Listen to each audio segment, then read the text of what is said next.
les antipsychotiques, faits et effets.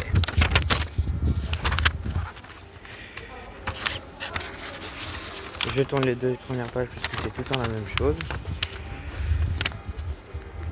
La vie peut être un véritable défi. Une famille qui fait face à un parent gravement perturbé et irrationnel peut devenir désespérée dans ses efforts pour résoudre la situation.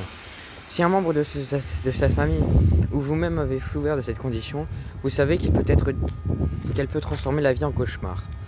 Les psychiatres prétendent qu'un tel comportement est une maladie, appelée schizophrénie, bien qu'il n'ait aucune preuve objective qu'il s'agit d'une anomalie physique. Pour traiter la schizophrénie, les psychiatres recommandent des neuroleptiques, médicaments agissant sur les nerfs, également connus sous le nom d'antipsychotiques. Les neuroleptiques ont d'abord mis au point des chercheurs français pour endormir le système nerveux pendant une opération chirurgicale.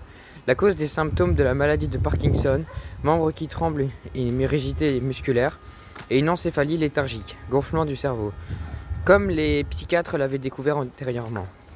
Aujourd'hui, les psychiatres prescrivent de nouveaux antipsychotiques, dits atypiques, aux enfants qu'ils disent atteints de troubles bipolaires, bien que ce diagnostic n'ait jamais été prouvé scientifiquement. Comme l'un de ses principaux partisans l'admet, le diagnostic en psychiatrie est un problème. Après tout, il n'y a pas de test en laboratoire en psychiatrie qui indique un diagnostic d'une manière concluante.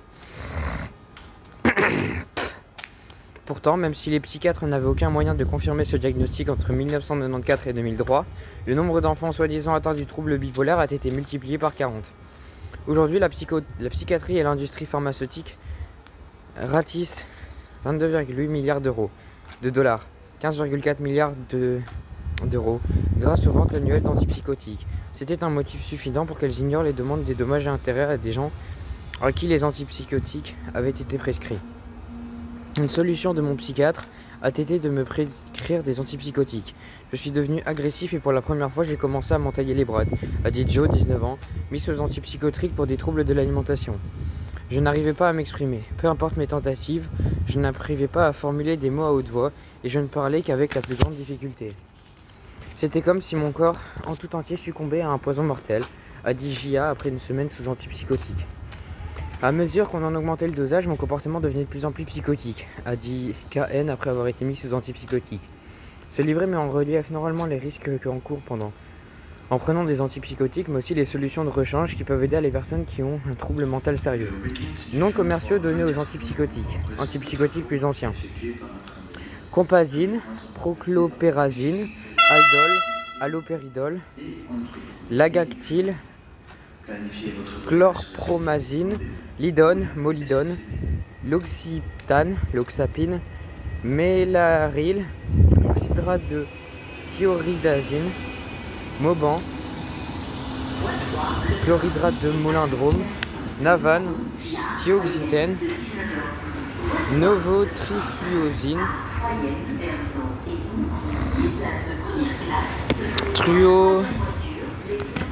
trifluopérazine, nosinant, méthotryprémazine, méthotriméprazine, Orap, pimoside,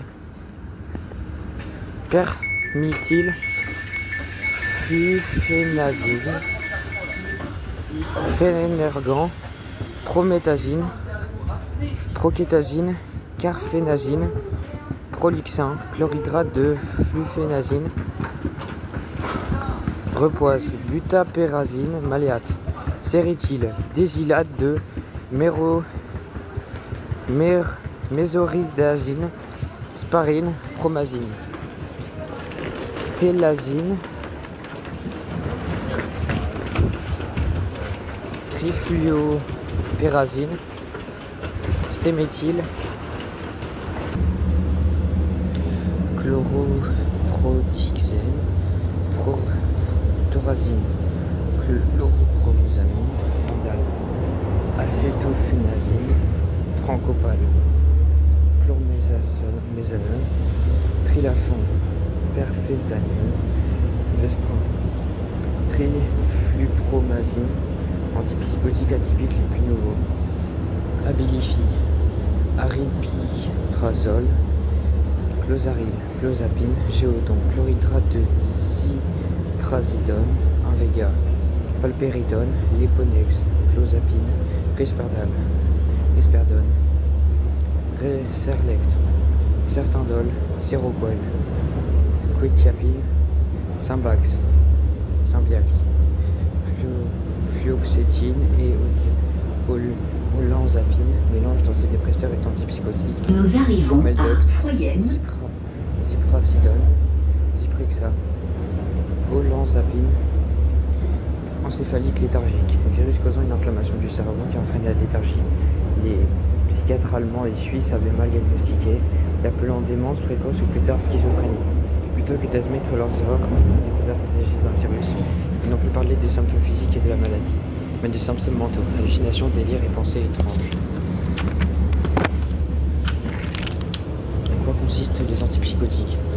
Les antipsychotiques ont également connu sous le nom de neuroleptiques, médicaments agissant sur les nerfs, tranquillisants majeurs. Neuroleptiques anti-schizophrénie et camisoles chimiques, ils ont été mis au point dans les années 50, utilisés pour traiter la psychose et la prétendue schizophrénie. Il y a deux types d'antipsychotiques, typiques, plus anciens de la première génération, et atypiques, c'est-à-dire nouveaux depuis les années 1990. Les antipsychotiques atypiques sont lancés sur le marché avec Troyenne. la mention qu'ils causent Troyenne. secondaire que les Les antipsychotiques portes plus anciens. s'ouvrent du côté Ce n'est gauche. pas le cas. De deuren openen aan de linkerzijde. Darzalex est un antipsychotique plus récent, combinaison de fluoxétine, Prozac et d'olanzapine, Brixella. Tous les antipsychotiques peuvent causer l'acatasie, le préfixe A, d'origine grecque, qui entre dans la composition de nombreux mots pour exprimer l'idée de l'absence, de privation, de katisie. Il vient du grec katisis, action de s'asseoir. Akatasie est un terrible sentiment d'anxiété, avec impossibilité de rester assis. Cet effet secondaire a été lié à des comportements violents et jusqu'à 76% des patients qui prennent des antipsychotiques peuvent le ressentir. Les antipsychotiques atypiques sont chimiquement différents des médicaments antipsychotiques les plus anciens, bien qu'étant promis comme ayant moins d'effets secondaires nuisibles que les antipsychotiques typiques. Les antipsychotiques atypiques entraînent des effets physiques plus graves, notamment la cécité, les caillots de sang entraînant la mort, les irrégularités cardiaques, des coups de chaleur, des seins gonflés et suintants, l'impuissance, les troubles sexuels, les troubles sanguins, les attaques cérébrales, les anomalies congénitales. Trein Aux met États-Unis, les bestemming antipsychotiques ont fait l'objet de nombreux procès. Le prochain arrêt est Erzo. Compagnie ayant De versé volgende halte 1,5 is milliard Erzo. de dollars, 1,7 milliard d'euros pour régler les procès du fait de n'avoir pas informé les consommateurs et les agences gouvernementales des effets secondaires de ce médicament. Les antipsychotiques atypiques sont lancés sur le marché avec la mention qu'ils causent moins d'effets secondaires que les antipsychotiques plus anciens. Mais ce n'est pas le cas. De quelle façon les psychotropes affectent-ils nos yeux? Votre corps est constitué de substances chimiques provenant de la nourriture, de la lumière, du soleil, de l'air que vous respirez et de l'eau que vous buvez. Le corps fonctionne grâce à des millions de réactions chimiques qui se produisent constamment. Ingérer une substance étrangère telle qu'un psychotrope perturbe les réactions biochimiques du corps. Cela peut créer temporairement un sentiment illusoire d'euphorie, impression de défonce, un accroissement d'énergie de courte durée ou une sensation anormale de grande vivacité. Cette condition n'est pas normale, ce sentiment ne dure pas et la personne peut devenir dépendante. Les psychotropes interviennent avec les mentions fonctions normales du corps, en les accélérant, les ralentissant, les réprimant ou les submergeant. C'est la raison pour laquelle les psychotropes produisent de tels effets secondaires. Mais n'allez surtout pas se croire qu'ils guérissent quoi que ce soit. Ils cachent au max la véritable cause des problèmes et en détruisent votre corps. Si le moteur d'une voiture tournait avec le carburant d'une fusée, vous pourriez lui faire parcourir 1000 km/h, mais les pneus, le moteur, les pièces détachées voleraient en éclats. Les effets secondaires d'un médicament peuvent parfois être plus prononcés que les effets attendus de ce médicament. Ils sont en fait la réponse naturelle au corps face à l'invasion du produit chimique qui perturbe son bon fonctionnement. Les médicaments psychiatriques masquent le problème. Ils n'en résolvent pas la cause. Qu'en est-il de ceux qui disent qu'avec les psychologues et les psychotropes ils se sentent mieux? Que ces médicaments psychiatriques leur sauvent la vie et que les avantages qu'ils procurent valent bien quelques risques. Les psychotropes sont-ils réellement sûrs et efficaces? Ce qui finit par arriver, explique le docteur Beck McDougall, directrice d'un centre hospitalier, c'est que l'individu se sent bien pendant quelques temps, puis très souvent il doit augmenter sa dose. Il se sentira alors bien pendant un moment, puis ensuite il faudra encore augmenter le dosage, peut-être passer à un autre médicament. C'est donc ce qui se produit si vous n'attaquez pas directement la source du problème. Effets secondaires des antipsychotiques. Les antipsychotiques endommagent les suceaux complexes et considérables. Les fibres nerveuses qui règlent la motricité, entraînant la rigidité des muscles. Les spasmes et les mouvements involontaires. La dyskinésie tardive est un effet secondaire provoqué par les antipsychotiques. C'est une anémie de l'activité musculaire se traduisant par la survenue des mouvements gêne dans les mouvements involontaires. Lèvres, langue, mâchoire, doigts, orteils et autres parties du corps. Leur conférant un aspect anormal, se produisant chez 5% des patients dans l'année qui suit le traitement neuroleptique. Les antipsychotiques suivent un autre effet secondaire terrible. Les syndromes malins de neuroleptique, réaction thoracique qui peut entraîner la mort. Les patients qui sont dans cette condition ou de la fièvre deviennent confus, agités, ont une rigidité musculaire, des pulsations, une tension artérielle instable, rythme cardiaque rapide, une transpiration excessive, des battements de cœur irréguliers. On estime qu'environ 100 000 Américains en sont morts. Les antipsychotiques causent de nombreux autres effets. Les antipsychotiques typiques: sédation, spasmes prolongés dans les muscles, agitation grave, rigidité et instabilité, problèmes cardiaques, prise de poids, diabète. Les antipsychotiques atypiques: granulocytose, réduction majeure des globules blancs sanguins, potentiellement mortelle, attaque cérébrale, vertige, perte de connaissance due à une mauvaise irrigation du cerveau, accélération du rythme cardiaque, insomnie, agitation, anxiété, énervement, hostilité, engourdissement, constipation, maux de tête, diabète, hyperglycémie, excès de sucre dans le sang, inflammation du pancréas, coma, prise de poids, inflammation du muscle cardiaque, augmentation très rapide des lipides dans le centre sexuel. Avertissement d'agence de contrôle des médicaments. Juillet 2000, l'agence américaine de contrôle pharmaceutique et alimentaire, la FDA, a exigé qu'une mise en garde en encre noire, la forme la plus sévère d'avertissement, soit imprimée sur les boîtes antipsychotiques Melarine, concernant les effets cardiovasculaires potentiellement mortels. Juillet 2002, une étude publiée dans la revue Pharmacothérapie par l'ancien membre de la FDA, de docteur en médecine Elizabeth Kohler et ses collègues, a identifié 289 cas de diabète chez les patients prenant du Ciperexa. Le docteur Kohler a également examiné des rapports d'effets secondaires reçus par la FDA concernant des cas de pancréatite, inflammation du pancréas chez des patients prenant du clozapine, de l'olanzapine, Ciperexa, et de la risperidone, Risperdal. 100 patients ont développé une acétoménie, complication grave du diabète, et 22 ont atteint charge d'une pancréatite, l'inflammation du pancréas potentiellement mortelle. Il y a eu 23 décès, dont un adolescent de 15 ans mort d'une pancréatite névrosée, mort des cellules du pancréas. Septembre 2003, la FDA a demandé que les fabricants de 6 médicaments psychotiques atypiques ajoutent une mention à leur notice au sujet du potentiel diabète et d'hyperglycémie.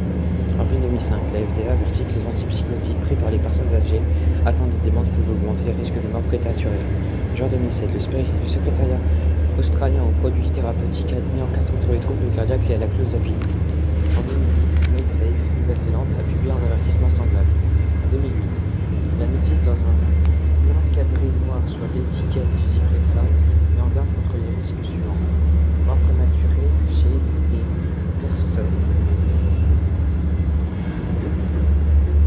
âgées atteintes de démence, hyperlipidémie, prise de poids, hyperglycémie, attaque cérébrale et attaque cérébrale légère chez les plus Nous arrivons à Erzo. Wij komen aan in Erzo. Hypertension artérielle, incapacité de jugement et mauvais réflexes, déglutition difficile, écart de température corporelle et la liste continue. Avril 2009. L'Ordre des médecins irlandais a averti que les antipsychotiques typiques et atypiques pouvaient augmenter les risques d'attaque cérébrale et de décès chez les personnes âgées atteintes de démence. Troubles psychiatriques et maladies. Il est évident que les gens ont des problèmes de contrariété dans la vie qui risquent d'entraîner les troubles mentaux, parfois même sérieux. Mais prétendre que ces troubles sont une maladie ou une cause d'un déséquilibre chimique qui peuvent seulement être guéris par des psychotropes dangereux et malhonnêtes, nocifs et peut souvent s'avérer mortels. Les psychotropes masquent la véritable cause du problème, empêchant souvent ceux qui en prennent de pouvoir chercher des solutions alternatives utiles et efficaces. Il est important de comprendre qu'il existe une grande différence entre les maladies physiques et les troubles psychiatriques. En médecine, une maladie doit répondre aux normes strictes. Il faut isoler plusieurs symptômes prévisibles et la cause d'un symptôme pour voir où et comment il se manifeste. Les maladies sont démontrées et établies à la suite de tests physiques comme des prises de sang ou des radios. En psychiatrie, il n'existe aucun examen de laboratoire pour diagnostiquer les troubles. Les psychotropes traitent les symptômes. Par exemple, un patient peut présenter des symptômes tels que des frissons ou de la fièvre. En médecine, des analyses sont faites pour découvrir le genre de maladies physiques comme la malaria ou la typhoïde qui provoquent ces symptômes. Les psychiatres, quant à eux, ne cherchent pas la cause du trouble et se contentent d'un psychotrope qui étouffera les symptômes. En attendant, la psychiatrie n'est pas traitée, la psychiatrie peut empirer. Les portes s'ouvrent du côté gauche. De deuren openen aan de linkerzijde.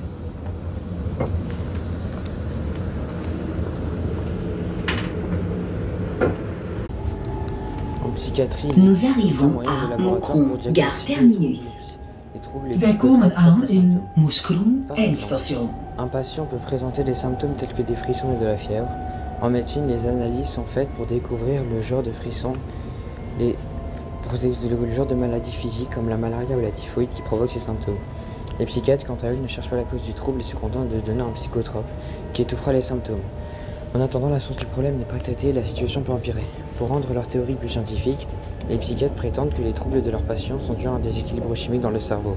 Leurs dires n'ont jamais été démontrés, vu qu'il n'existe ni analyse de laboratoire qui puisse évaluer l'état chimique du cerveau d'une personne vivante, ni autre moyen de déterminer ce que serait un équilibre chimique normal. Le docteur Darshak Sanghavi, membre de l'école de médecine de Harvard, est l'un des nombreux experts médicaux démystifiant publiquement la théorie du déséquilibre chimique. En dépit du terme pseudo-scientifique tel que le déséquilibre chimique, personne ne sait vraiment ce qui est à l'origine de la maladie mentale. Il n'y a aucune analyse de sang, aucun scanner de cerveau pour dépister la dépression. Aucun généticien ne peut diagnostiquer la schizophrénie, a-t-il fait remarquer.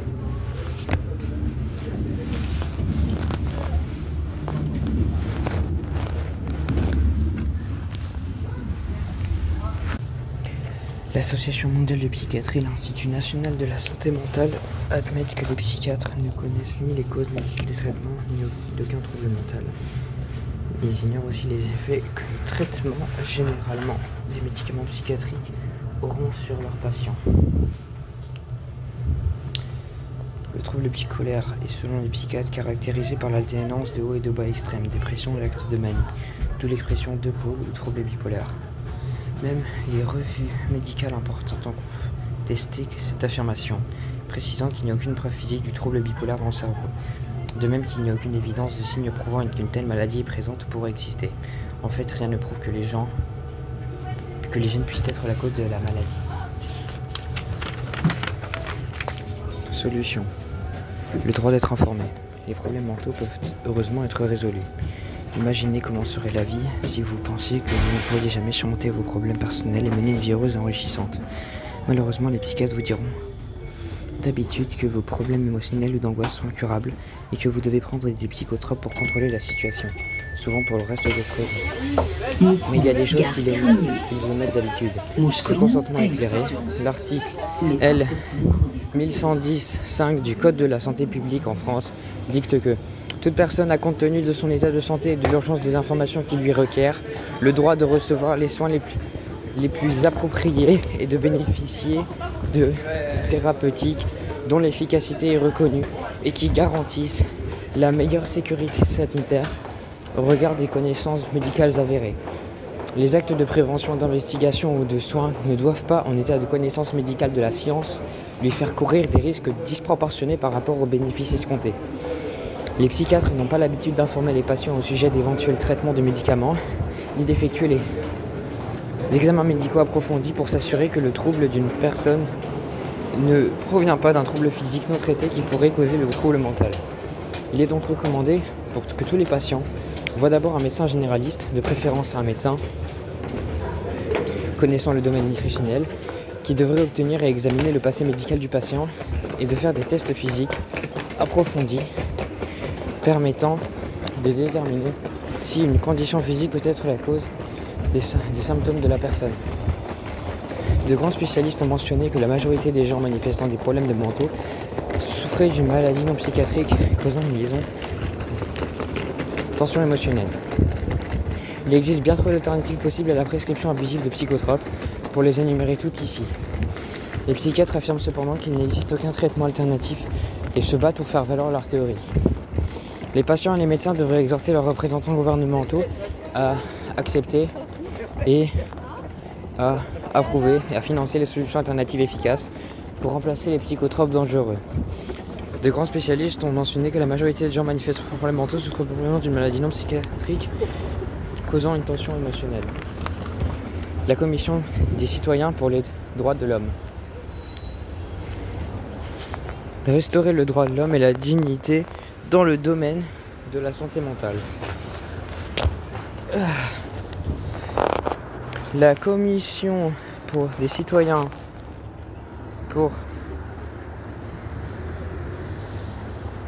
pour les droits de l'homme, CCDH, a été fondée en 1969 par l'église de Scientologie pour enquêter sur les violations des droits de l'homme perpétrées par les psychiatres et les dénoncer pour assainir le domaine de la santé mentale. Son cofondateur est le Dr Thomas Szasz, professeur de psychiatrie émérite et auteur renommé international. Aujourd'hui, la CCDH compte 250 groupes répartis dans 34 pays. Son conseil consultatif, composé de délégués, comprend des médecins, des avocats, des éducateurs, des artistes, des hommes d'affaires et des représentants de groupes de défense de droits civils et des droits des hommes. La CCDH a inspiré et entraîné des centaines de réformes en témoignant tant dans les organes législatifs, en consultant des audiences publiques au sujet de l'abus psychiatrique, en collaborant avec les médias, la police et les autorités dans le monde entier. Étant donné la nature et l'impact potentiellement dévastateur des psychotropes, nous ne tenons maintenant pas l'argument que le droit de refuser la prise de psychotropes est fondamental. Cour suprême de l'Alaska 2006. Allez, bonne journée.